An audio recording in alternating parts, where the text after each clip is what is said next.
रौनकपुर गांव में गंगा अपनी जुड़वा बेटियां रानी और मुस्कान के साथ रहती थी।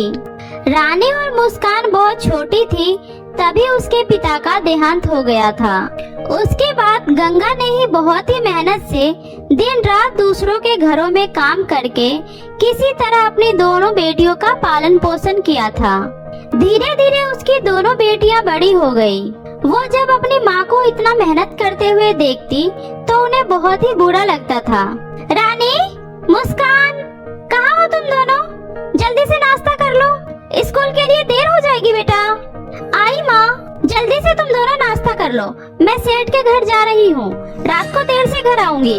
आज सेठ की बेटी का जन्मदिन है तो मुझे बहुत सारे काम है। माँ, हमारा जन्मदिन कब आता है? माँ, आपने तो कभी हम दोनों का जन्मदिन नहीं मनाया। मुस्कान, जन्मदिन सिर्फ बड़े लोगों के लिए होता है, तुम्हें दिखाई नहीं देता माँ कितनी मुश्किल से घर की जरूरतों को पूरा करती है ना माँ? मेरी बेटी से ये किसने कहा कि जन्मदिन सिर्फ बड़े लोग ही मनाते हैं? अरे, मेरी दोनों राजकुमारियाँ क्या किसी से कम है? वो तो मुझे समय नहीं मिलता, इसलिए मैंने कभी तुम दोनों का जन्मदिन नहीं मनाया। इस बार देखना मैं कितने धूमधाम से तुम दोनों का जन्मदिन मनाऊंगी। क्या सच में माँ? और आप हमारे लिए वो बड़ा सा केक भी लेकर आओगे? हाँ बेटी, मैं केक भी लेकर आऊंगी। अच्छा, अब मुझे देर हो रही है, मैं निकल रही हूँ। स्कूल में अच्छे से पढ़ाई करना और शाम को दोनों बहन घर में ही रहना। ठीक है माँ। गंगा अपनी बेटियों से बहुत प्यार करती थी, इसलिए वो उनकी हर ख्वाहिश को पूरी करने की पूरी कोशिश किया करती थी। एक दिन सुबह सुबह गंगा अपनी बेटियों से कहती है, मेरी दोनों बेटियों को जन्मदिन की खूब सारी बधाइयाँ। भगवान तुम दोनों को लंबी उम्र दे। माँ, आज हम दोनों का जन्मदिन है। हाँ बेटी। माँ, आपको याद था आज हमारा जन्मदिन है? भला मैं कैसे भूल सकती हूँ? माँ कभी अपने बच्चों की खुशियाँ भूलती है क्या? अब चलो दोनों अच्छे से नहा धोकर तैयार हो जाओ, मैं शहर जा रही हूँ तुम दोनों के लिए केक लेने, फिर साथ मिलकर धूमधाम से जन्मदिन मनाएंगे। माँ की बात को सुनकर खुशी और मुस्कान बहुत ही ज्यादा खुश हुई। गंगा अपनी बेटी के लिए केक लेने शहर की ओर जाने लगती है। उसके गांव से शहर के बीच एक घना जंगल पड़ता था। गंगा शहर से केक लेकर जब वापस लौट रही थी तभी उसे बहुत तेज प्यास लगती है और वो पानी पीने के लिए नदी के किनारे जाती है। गंगा वहीं पास ही केक रखकर नदी से पानी पी रही थी, तभी उसे एक जहरीला सांप काट लेता है और वो दर्द से छटपटाने लगती है। गंगा की आवाज सुनकर वहीं से गुजर रही मोना जादूगरनी को उस पर दया आ जाती है और वो उसके पास जाती है। अरे, आपको तो किसी जहरीले सांप ने काटा है, मैं अभी इस पर जड़ी बूटी लगा देती हूँ। उसका कोई फायदा नहीं है जादूगरनी जी, मेरा अंतिम समय आ गया है, मुझे तो बस अपनी दोनों बेटियों की चिंता हो रही है। जादूगरनी जी, आप मेरी एक मदद कर दीजिएगा। कहो, क्या मदद चाहिए? आप मुझसे वादा कीजिए कि आप मेरे मरने के बाद मेरी दोनों बेटियों का ख्याल रखेंगी। प्लीज वादा कीजिए। ठीक है, मैं आपसे वादा करती हूँ, मैं आपकी दोनों बेटियों का ख्याल रखूंगी। आप चिंता मत करो, आपको कुछ भी नहीं होगा। आज मेरी बेटी का जन्मदिन है, आप मेरी तरफ से ये केक उसे दे दीजिएगा। जन्मदिन की बहुत बहुत बधाई हो मेरी बेटियाँ, हमेशा खुश रहना। इतना बोलकर गंगा ने सदा के लिए अपनी आंखें बंद कर ली। यह सब देखकर मोना जादूगरनी को बहुत ही दुख हुआ और वह केक लेकर खुशी और मुस्कान के घर पहुंच गई। जादूगरनी को देखकर दोनों बहनें चौंक गईं। आप कौन है और मेरी माँ कहाँ है? आप कुछ बोल क्यों नहीं रही हो? बताइए ना, मेरी माँ कहाँ है? मैं मोना जादूगरनी हूँ, मुझे तुम्हारी माँ तुम दोनों की सहायता के लिए यहाँ भेजी है। तुम दोनों बहुत ही खुशकिस्मत हो, तुम्हें गंगा जैसी माँ मिली, लेकिन अफसोस वो अब इस दुनिया में नहीं रही। और फिर जादूगरनी ने जंगल में जो हुआ वह सब उसे बताया। यह सुनकर दोनों बहनें रोने लगी। अब तो हम अनाथ हो गए, अब हम माँ के बिना कैसे रहेंगे? माँ के सिवा हमारा इस दुनिया में कोई नहीं है। माँ, ऐसे हमें छोड़कर क्यों चली गई? माँ, जीवन और मृत्यु पर किसी का जोर नहीं है बेटी, ये तो विधि का विधान है। जिसने जन्म लिया है उसे एक दिन जाना ही होगा। अब चलो अपने आंसू पोंछो। अपनी बेटियों की आंखों में इस तरह आंसू देखकर तुम्हारी माँ भी ऊपर भगवान के पास रोएगी, इसलिए चुप हो जाओ। ये देखो तुम्हारी माँ ने तुम्हारे लिए क्या भेजा है। टन टन केक। केक। मुझे ये केक नहीं चाहिए, इसी की वजह से माँ हमें छोड़कर चली गई। हाँ, अगर माँ ये केक लेने शहर नहीं जाती तो उनके साथ ये नहीं होता। मैं ये केक नहीं खाऊंगी। अच्छा बाबा ठीक है, मत खाओ, लेकिन इस केक को अपनी माँ की आखिरी निशानी समझकर इसे घर के पास तो रख ही सकती हो। केक का घर? मैं कुछ समझे नहीं, अभी समझाती हूँ। टेन टेन इतना बोलते ही जादूगर ने उस केक को एक विशाल केक के घर में बदल देती है। ये देखो बच्चियों, ये जादुई केक का घर है और अब से ये जादुई केक का घर तुम्हारा है। अब से तुम जो भी इस केक के घर से मांगोगी तुम्हें वो सब मिल जाएगा। अब से तुम्हें कभी किसी चीज की कोई कमी नहीं होगी। अब तुम दोनों बहन अपना ध्यान रखना। अब मैं चलती हूँ, और हाँ, जब कभी भी तुम्हें मेरी मदद की जरूरत हो मुझे याद कर लेना, मैं आ जाऊंगी। इतना बोलकर मोना जादूगरनी वहाँ से चली गई। उस दिन से खुशी और मुस्कान को जब भी किसी चीज की जरूरत होती जादुई केक घर से मांग लेती। अब उसकी जिंदगी में किसी भी चीज की कोई कमी नहीं रही। वे दोनों बहन बहुत ही खुशी से अपना जीवन बिता रही थी। तभी एक दिन खुशी ने मुस्कान से कहा, मुस्कान, अब तो हमारे पास किसी भी चीज की कोई कमी नहीं है। मैं सोच रही थी हमारे जैसे गांव में और भी कितने लोग हैं जो बहुत गरीब हैं, जिन्हें मदद की सख्त जरूरत है। मैं सोच रही थी क्यों ना इस गांव वालों को भी इस जादुई केक के घर के बारे में बताया जाए, ताकि वो भी इस केक के घर से अपनी जरूरतों को पूरा कर सके। अरे वाह खुशी, इससे अच्छी बात भला और क्या हो सकती है। मैं अभी सबको जादुई केक घर के बारे में बता कर आती हूँ, ताकि उनकी परेशानी भी खत्म हो सके।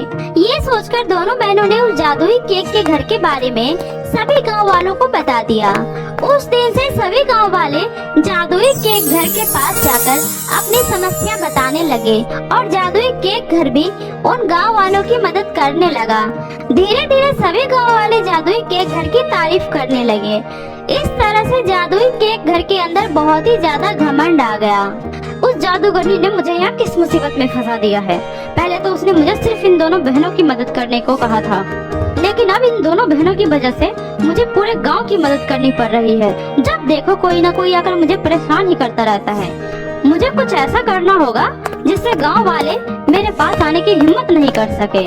उस दिन के बाद से जो भी गांव वाले जादुई केक घर के पास मदद मांगने जाते, तब जादुई केक का घर उस पर अत्याचार करने लगा। वो कभी किसी को पेड़ से उल्टा लटका देता, तो कभी किसी को हवा में उछालकर दूर फेंक देता। कुछ लोगों को तो वो बिजली के झटके भी देने लगा। कुछ दिनों तक तो ऐसे ही चलता रहा। उस घमंडी जादुई केक से सभी गांव वाले परेशान हो गए। फिर एक दिन सभी गांव वाले मिलकर उन दोनों बहनों के पास गए और उनसे बोले, बेटी, तुमने जो हमें जादुई केक के घर के बारे में बताया था, वो केक का घर तो हम पर बहुत अत्याचार कर रहा है। तुम दोनों बहन कृपया करके हमें उस जादुई घमंडी केक के घर से बचा लो बेटी। ये सुनकर दोनों बहनें बहुत ही ज्यादा चिंतित हो गई। फिर खुशी उन गांव वालों से बोली, जिस जादूगरनी ने मुझे यह केक दिया था, उन्होंने मुझसे कहा था जब भी जरूरत पड़े तो मुझे याद कर लेना। रुकिए, मैं उन्हें बुलाने की कोशिश करती हूँ। इतना कहकर दोनों बहनें जादूगरनी को मन ही मन याद करने लगी। पलक झपकते ही जादूगरनी वहाँ प्रकट हो गई। तब दोनों बहनों ने जादूगरनी को सब कुछ बताया। यह सब सुनकर जादूगरनी ने कहा, उस जादुई केक घर ने आप लोगों के साथ जो कुछ भी किया वह बहुत ही गलत है। मैं अभी उस जादुई केक घर का घमंड खत्म करती हूँ। ये बोलकर जादूगरनी जैसे ही उस जादुई केक घर के पास गई, घमंड में चूर जादुई केक घर ने जादूगरनी पर भी हमला करने की कोशिश किया। तब जादूगरनी ने अपनी जादुई छड़ी घुमाई और जादुई केक घर को वहीं पर जलाकर राख कर दिया। ये देखकर सभी गांव वाले बहुत ही खुश हो गए। फिर जादूगरनी उन गांव वालों से बोली, आप सभी गांव वालों ने इस पेड़ पर जो जादुई केक का घर था उस पर पूरी तरह निर्भर हो गए, इसलिए आप लोगों के साथ ऐसा हुआ। अब से आप सब खुद ही अपनी समस्याओं का हल करना। अगर आप सबको कभी ज्यादा परेशानी हो तो मुझे याद कर लेना।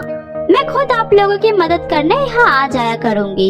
इतना बोलकर जादूगरनी वहाँ से चली गई और उस दिन के बाद से सभी गांव वाले खुद ही मेहनत करके खाने लगे। कभी उन्हें ज्यादा दिक्कत होती तो वो जादूगरनी को याद कर लिया करते। साथ ही खुशी और मुस्कान भी गांव वालों की हर संभव मदद कर खुशी खुशी अपना जीवन बिताने लगी। बहुत समय पहले की बात है। आरोही अपने माता पिता के साथ खुशी खुशी दिल्ली शहर में रहा करती थी। गर्मियों की छुट्टी थी, इसलिए आरोही अपने माता पिता के साथ गांव घूमने अपने चाचा चाची के घर रामपुर जा रही थी। आरोही बहुत ज्यादा खुश थी और पूरे रास्ते अपने माता पिता से बातें कर रही थी। मम्मी पापा, कितने दिन बाद हम गांव घूमने जा रहे हैं। मैं तो वहाँ जाकर बहुत एंजॉय करूँगी। बाग जाऊंगी, वहाँ पर आम खाऊंगी, लीची खाऊंगी, सुबह सवेरे उठूंगी, चिड़ियों की आवाज सुनूंगी, अच्छा मौसम देखूंगी। गांव में कितना ज्यादा मजा आता है। थोड़े से दिन कब बीत जाते हैं पता ही नहीं चलता। हाँ आरोही बेटा, तुम बिल्कुल ठीक कह रही हो। गांव में बहुत ज्यादा मजा आता है और तुम वहाँ जाकर बहुत एंजॉय करना। तुम खुश तो हम भी खुश। तुम्हारी खुशी के लिए ही तो गांव जा रहे हैं, वरना तुम तो जानती हो तुम्हारे पापा को बिल्कुल भी टाइम नहीं था।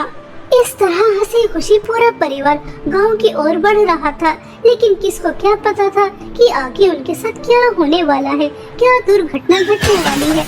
इस हंसते खेलते परिवार को किसकी नजर लगने वाली है।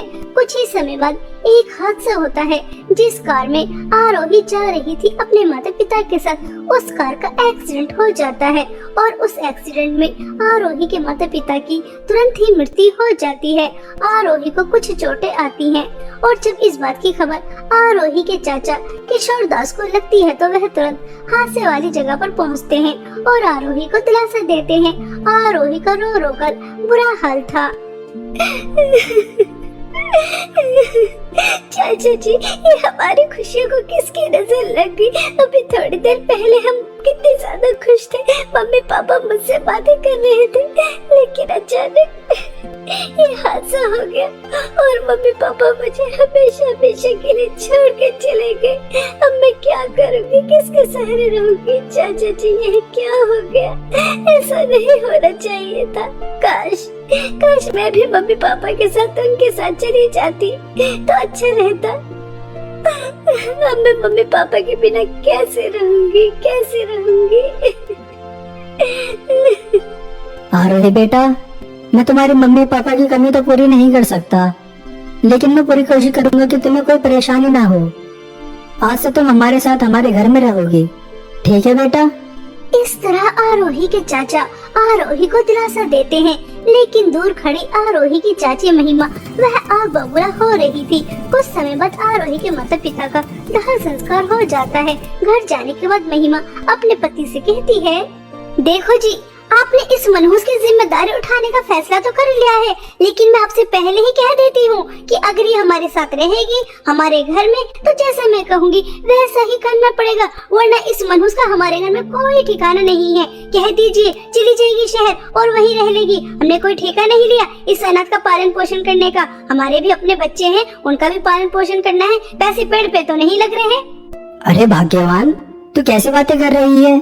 अभी तो बेचारी ने अपने माता पिता को खोया है और तू कैसी बातें कर रही है?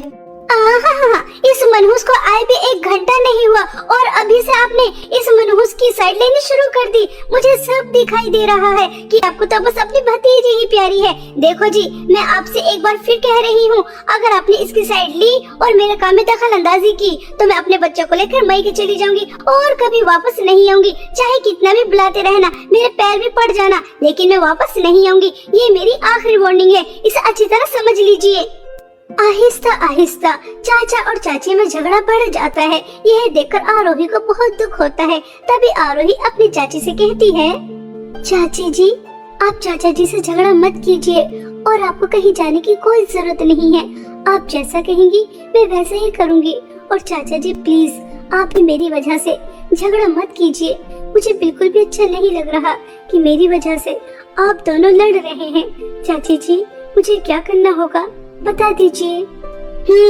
अभी भी तो आया और पहाड़ के नीचे। चल जल्दी से घर की सफाई कर और उसके बाद बर्तन भी साफ करने हैं। और हाँ, कपड़े मत भूल जाना, बहुत सारे कपड़े गंदे पड़े हैं, वो भी धुलने हैं। और ये क्या ड्रामा दिखा रही है, आंसू दिखा रही है? मैं तेरे इन आंसू से डरने वाली नहीं हूँ। चल जल्दी से काम पर लग जा और उसके बाद तुझे तेरे हिस्से का खाना मिल जाएगा, मनहूस। बेचारी आरोही, अभी वह अपने माता पिता के गम से बाहर भी नहीं निकली थी कि उसे अपनी चाची का अत्याचार सहना भी पड़ता है।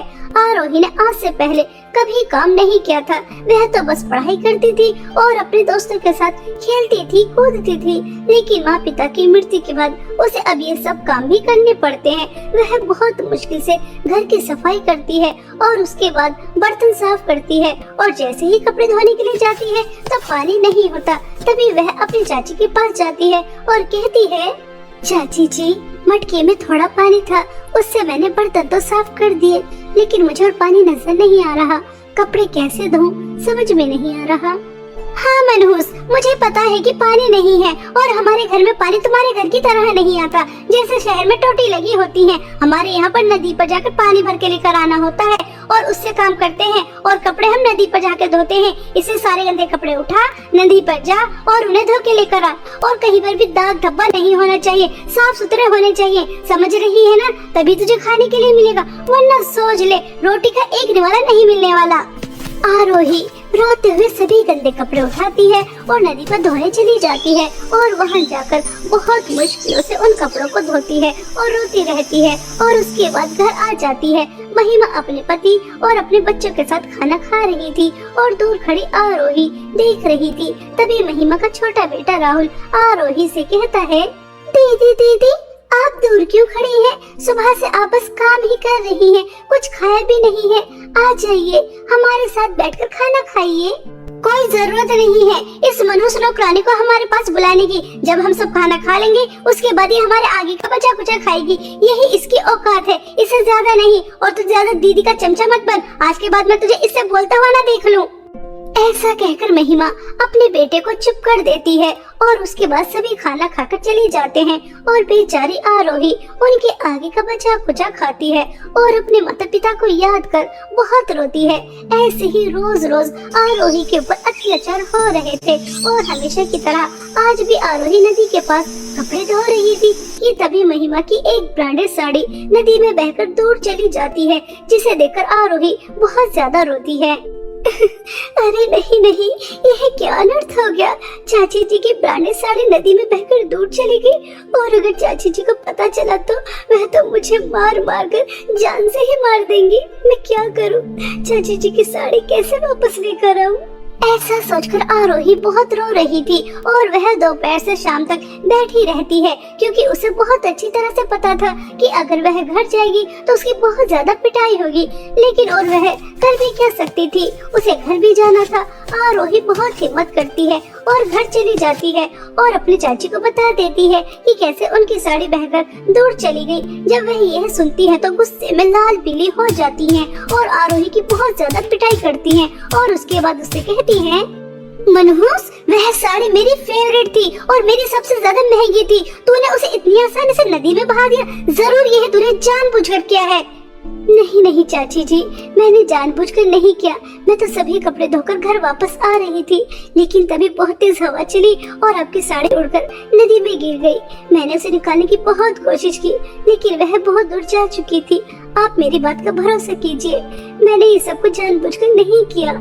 हाँ, मैं तो जैसे मनहूस को बहुत अच्छी तरह से जानती हूँ कि ये तूने जानबूझकर ही किया है। मैं कुछ नहीं जानती कि वह साड़ी तू मुझे कैसे लाकर देगी, लेकिन मुझे वह साड़ी जरूर चाहिए। अगर तूने मुझे वह साड़ी लाकर नहीं दी तो सोच लेना कि मैं तेरा क्या हाल करूँगी। इस घर में तो तुझे मैं रहने ही नहीं दूंगी, लेकिन तेरा हाथ पैर भी तोड़ दूंगी और तेरी पूरी शक्ल भी बिगाड़ दूंगी। किसी को मुँह दिखाने के काबिल नहीं बचेगी, इसलिए जा और मेरी साड़ी लेकर आ।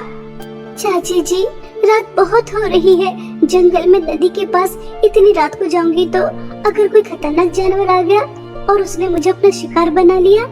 जानवर तुझे अपना शिकार बनाए या ना बनाए, अगर तू मेरी साड़ी लेकर नहीं आई तो तुझे मैं अपना शिकार जरूर बना दूंगी। इसलिए चुपचाप जा और मेरी साड़ी लेकर आ।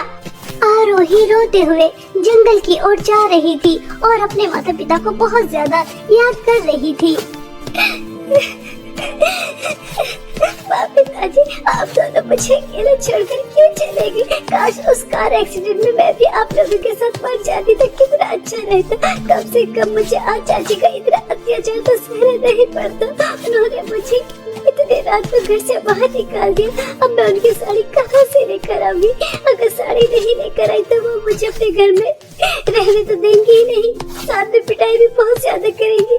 आज मुझे आप लोगों की बहुत याद आ रही है। इस तरह आरोही रोते हुए नदी तक पहुंच जाती है, लेकिन वहां जाकर आरोही देखती है तो पूरा नजारा बदला हुआ ही होता है, क्योंकि आरोही देखती है कि उसके सामने दो नदी हैं। एक तरफ सोने के मटके बह रहे थे तो दूसरी तरफ चांदी के मटके बह रहे थे, जिसे देखकर आरोही कहती है, अरे यह मैं क्या अद्भुत नजारा देख रही हूँ। मेरे सामने सोने और चांदी के मटके की नदी, लेकिन दोपहर तक तो ऐसा कुछ भी नहीं था। दोपहर तो यहाँ पर सादा पानी बह रहा था, लेकिन अचानक यह सब क्या। आरोही ऐसा कह ही रही थी कि तभी जादू सोने के मटके की नदी से आवाज आती है, यह वह नदी नहीं है जिसके बारे में तुम बात कर रही हो। तुम रास्ता भटक गई हो और तुम यहाँ आ गई।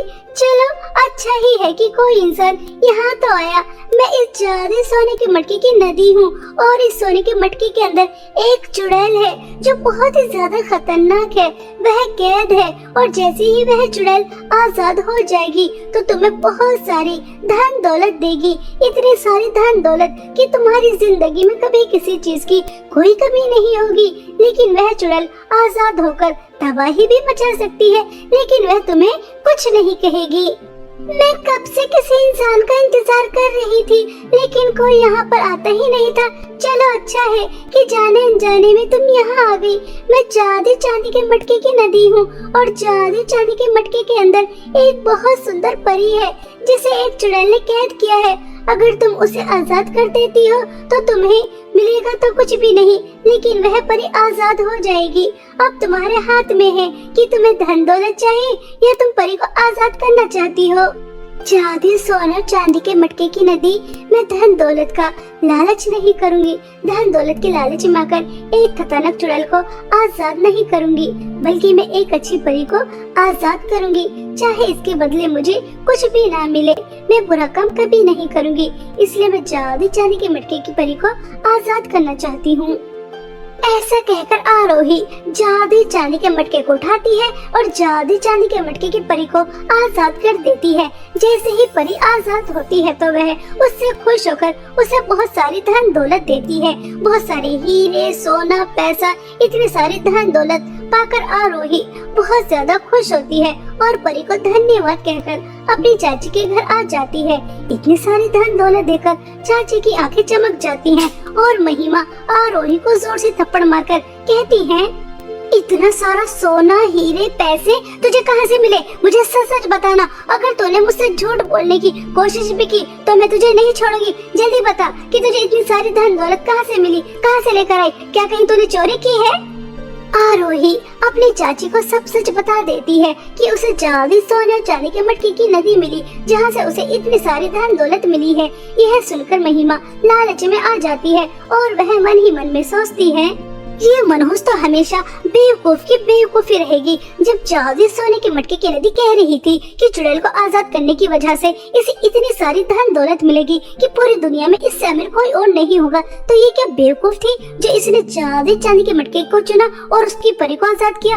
मैं तो जादू सोने के मटके को चुनती, बेवकूफ। ऐसा सोचकर महिमा भी जादू सोने और चांदी के मटके की नदी के पास पहुंच जाती है और वहां जाकर तुरंत जादू सोने का मटका उठा लेती है और उसे खोल देती है। और जैसे ही वह उसे खोलती है तो उसके अंदर से बहुत ही ज्यादा खतरनाक चुड़ैल निकलती है और वह चुड़ैल तुरंत ही महिमा को खा लेती है और दोबारा से जादू सोने के मटके के अंदर चली जाती है।